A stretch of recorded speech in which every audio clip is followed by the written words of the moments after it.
Hello students, आज हम आपको बताएंगे कि जीरो ऑर्डर रिएक्शन क्या होता है। जीरो ऑर्डर रिएक्शन हमारे बिहार बोर्ड एग्जाम के अनुसार यह बहुत बार पूछ चुका है, कई बार रिपीट करता है क्वेश्चन कि जीरो ऑर्डर रिएक्शन क्या होता है और फर्स्ट ऑर्डर रिएक्शन क्या होता है। फर्स्ट ऑर्डर रिएक्शन पिछले क्लास में मैंने पढ़ा दिया है कि फर्स्ट ऑर्डर रिएक्शन क्या होता है। आज हम आपको बताएंगे कि जीरो ऑर्डर रिएक्शन क्या होता है। ठीक है, उसके डिफिनेशन के साथ साथ उसका डेरिवेशन भी बताएंगे कि उसका डेरिवेशन कैसे होता है और उसका वैल्यू क्या आता है। ठीक है, तो आइए चलते हैं जीरो ऑर्डर रिएक्शन पर।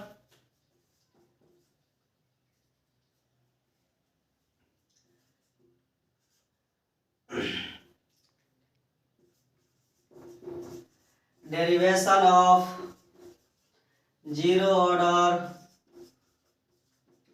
Reaction, derivation of zero order reaction.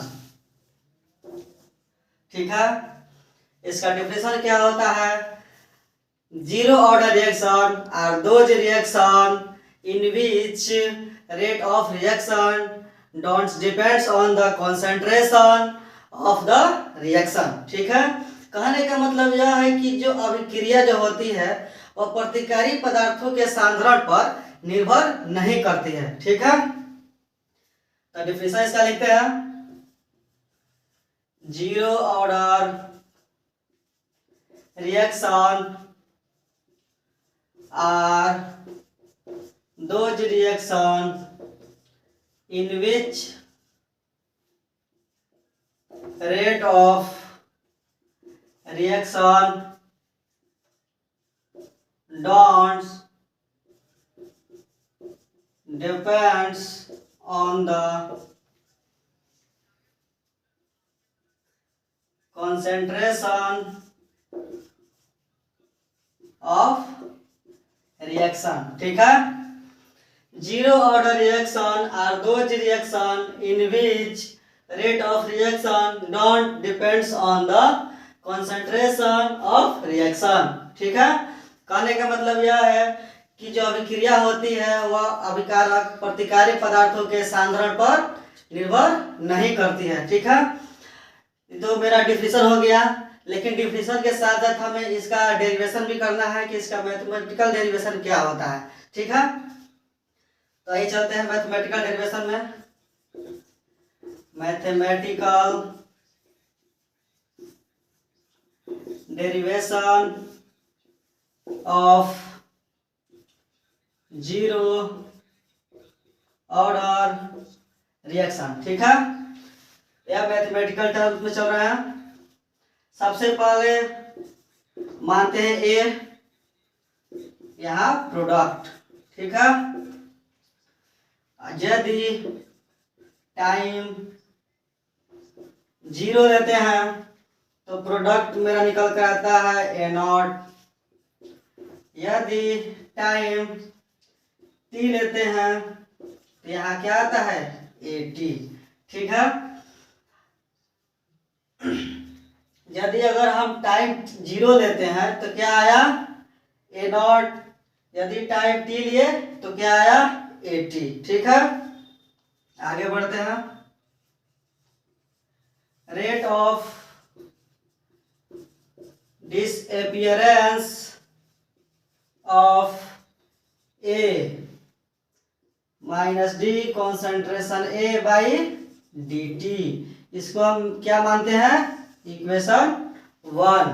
ठीक है, इसे डिसअपियरेंस में हम माना है क्या माइनस डी कॉन्सेंट्रेशन ए और डी टी। ठीक है, इसे क्या माना है इक्वेशन 1। इक्वेशन 2 में क्या मानते हैं rate of reaction of A equal to k concentration A का पावर पी, इसे क्या मानते हैं इक्वेशन 2। इस रिएक्शन से हमें क्या मिला, दो इक्वेशन मिला। इक्वेशन फर्स्ट में rate of disappearance of A equal to minus d concentration A by d t, यह क्या हुआ इक्वेशन 1। और इक्वेशन 2 में क्या प्राप्त हुआ के कॉन्सेंट्रेशन ए का पावर पी, ठीक है, इक्वेशन 2। अब इक्वेशन 1 और 2 को लेकर चलते हैं, ठीक है, यहां तक तब तक लिखिए।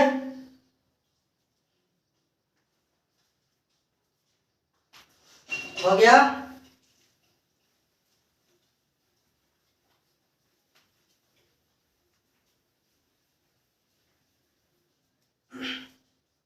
इक्वेशन 1 इक्वेशन 2 मिला। यहाँ पे जो k है यह एक कांस्टेंट वैल्यू है, ठीक है, लिख देते हैं यहाँ पे where k is equal to rate constant या वेलोसिटी कांस्टेंट, ठीक है। यहाँ के क्या हुआ, यह एक रेट कांस्टेंट वैल्यू है। अब इस इक्वेशन 1 को कहाँ रखते हैं, इक्वेशन 2 में। Now putting the value of equation 1, या इसको ए लिखते हैं, ए इन इक्वेशन 2, ठीक है। इस ए की वैल्यू को हम कहाँ रखेंगे, इक्वेशन 2 में। इक्वेशन 1 में क्या है, ए is equal to k concentration A का पावर पी। अब यहाँ हम क्या रखेंगे, इस इक्वेशन 1 को, इक्वेशन 1 में ए का वैल्यू क्या आया है, minus d concentration A by d t is equal to k concentration A का पावर पी, ठीक है। यहां हमें क्या मिला result, minus d concentration A का minus d concentration A by d t equal to k concentration A का power P, ठीक है। अब यहां देखिए हम किस ऑर्डर में रिएक्शन कर रहे हैं, जीरो ऑर्डर रिएक्शन। तो यहां लिखेंगे फॉर जीरो ऑर्डर रिएक्शन, मतलब जीरो ऑर्डर रिएक्शन के लिए P इज इक्वल टू क्या होगा, 0, ठीक है। अब इसका काम नहीं है, P इज इक्वल टू 0।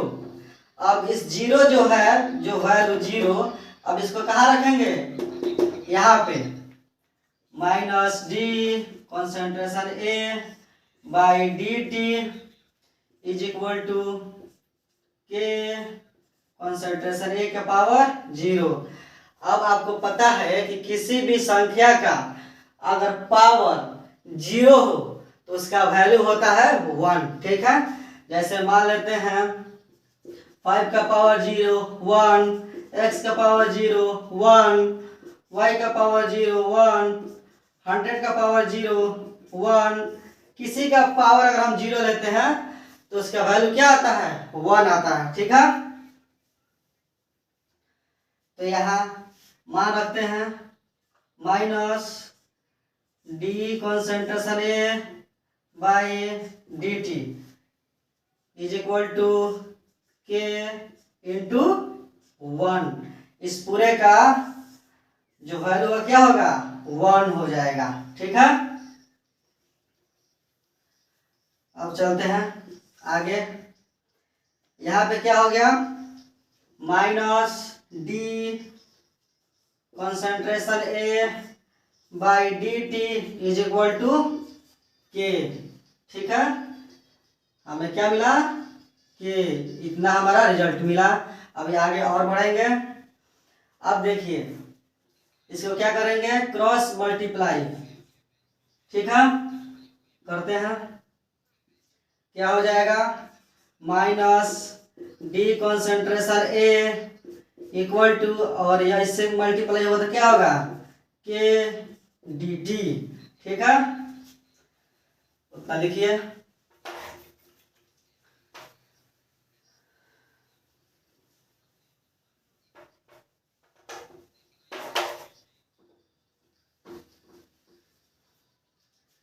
अब देखिए यहाँ क्या मिला, minus d concentration A is equal to k d t. ठीक है, अब इसका इंटीग्रेशन करते हैं दोनों साइड। ठीक है, इंटीग्रेशन बोथ साइड। ठीक है, दोनों साइड क्या करेंगे, इंटीग्रेशन।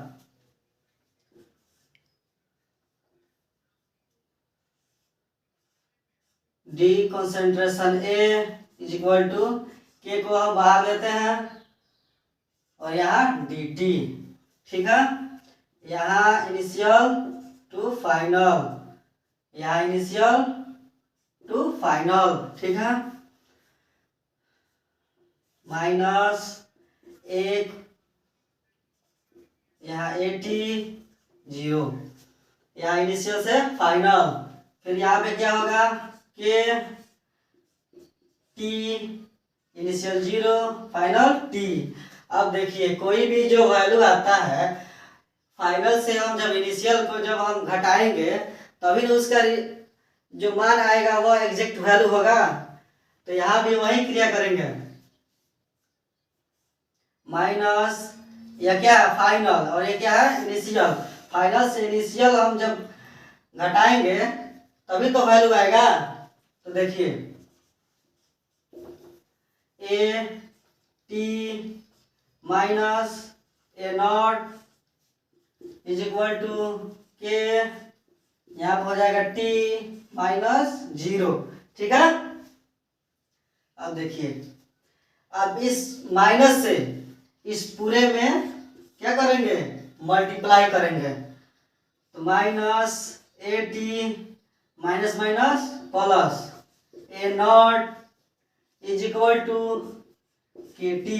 ठीक है, यहाँ पे जब मल्टीप्लाई किए तो क्या आया, minus A t plus A naught is equal to k t. ठीक है,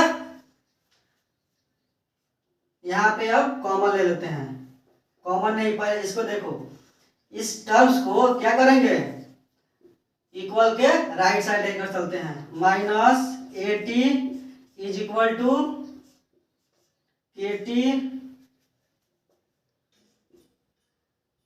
माइनस ए नॉट। ठीक है,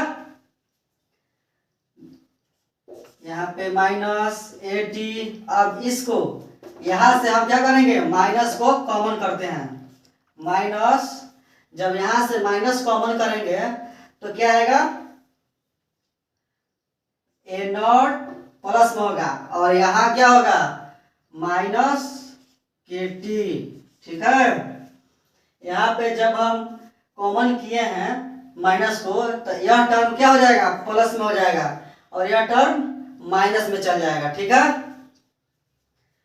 अब यहाँ से माइनस माइनस क्या हुआ, कट गया, क्या बचा, A t is equal to A not minus के टी। यह हमारा रिजल्ट मिला। ठीक है, ठीक है, यह अपना क्या मिला, रिजल्ट मिला, A t is equal to A not minus के टी। अब इसका आता है यूनिट। यूनिट क्या होता है, ठीक है, इसका ऑब्जेक्टिव में आता है यूनिट क्या होता है। Unit of zero order reaction. ठीक है, unit of zero order reaction. ठीक है,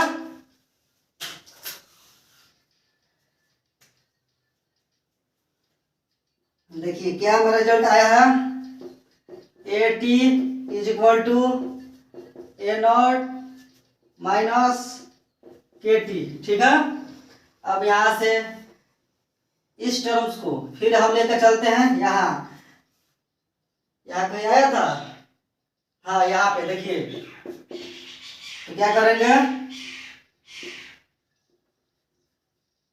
A T minus A not minus के टी, यहाँ के टी, यहाँ हो जाएगा A not minus A T, ठीक है। के यहाँ रह जाएगा A not minus A T by T. अब देखिए किसी भी कांस्टेंट वैल्यू का यूनिट होता है मोल पर लीटर, और इस समय का क्या होता है सेकेंड, ठीक है। तो यहाँ से क्या मिला, K इज इक्वल टू मोल पर लीटर। अब जो सेकेंड जो है ये ऊपर जाएगा तो क्या हो जाएगा पर सेकेंड, ठीक है। यह क्या मिला यूनिट। यहाँ जीरो ऑर्डर रिएक्शन का प्रोडक्ट मिला, और यहाँ क्या हुआ इसका एसआई यूनिट। यह हमारे एग्जाम में ऑब्जेक्टिव के रूप में एमसीक्यू में पूछ देता है कि जीरो ऑर्डर रिएक्शन का एसआई यूनिट क्या होता है, ठीक है। ये ऑब्जेक्टिव के लिए काम आता है, और डेरिवेशन करेंगे तो यहाँ तक भी करेंगे तो और बेटर रहेगा, ठीक है। यह रहा zero order reaction. Zero order reaction क्या होता है और इसका डेरिवेशन क्या होता है, यह एग्जाम के लिए बहुत ही मोस्ट इम्पोर्टेंट टॉपिक है, ठीक है। यह हमारे बिहार बोर्ड एग्जाम में एकदम आना ही है तो आना है, ठीक है। जीरो ऑर्डर रिएक्शन या first order reaction, order of reaction, ठीक है। यह हमारे एग्जाम के व्यू से बहुत ही मोस्ट इम्पोर्टेंट टॉपिक है, ठीक है। तो आगे मिलते हैं अगले क्लास में, ठीक है।